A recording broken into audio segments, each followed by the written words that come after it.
Trust in collaborative robots is a big issue, and it can be tempting to make a video showing tests with a human as a way to prove that a system is safe. While some people may consider this kind of test as valid proof of the safety of the robotic system, Cover would like to point out the many problems with this kind of safety demonstration and share how to do this better. Here are 6 reasons why you shouldn't carry out collision tests with your collaborative robot on your employees. 1. It doesn't tell you what you want to know. In Europe, collision tests with collaborative robots are necessary as part of achieving the CE mark for applications featuring power and force limiting. You need to prove that the forces and pressures of any collision with the entire robotic system are within the limits listed in the relevant standards. 2.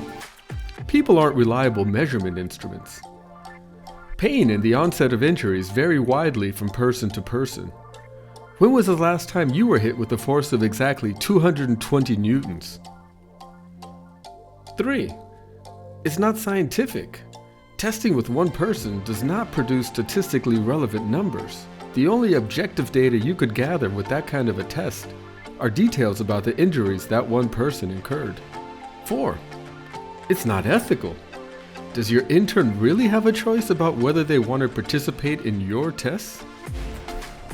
5. Robots are strong, very strong, and dangerous. Even a collaborative robot can be extremely harmful. Testing with people is an unnecessary risk. 6. Because there are better ways. Visit the Cover Toolkit and use the Cover protocol specifically for the safety skill, Limit Impact Energy, and also be sure to see our explanatory videos. If you wish to learn more, visit www.safearoundrobots.com.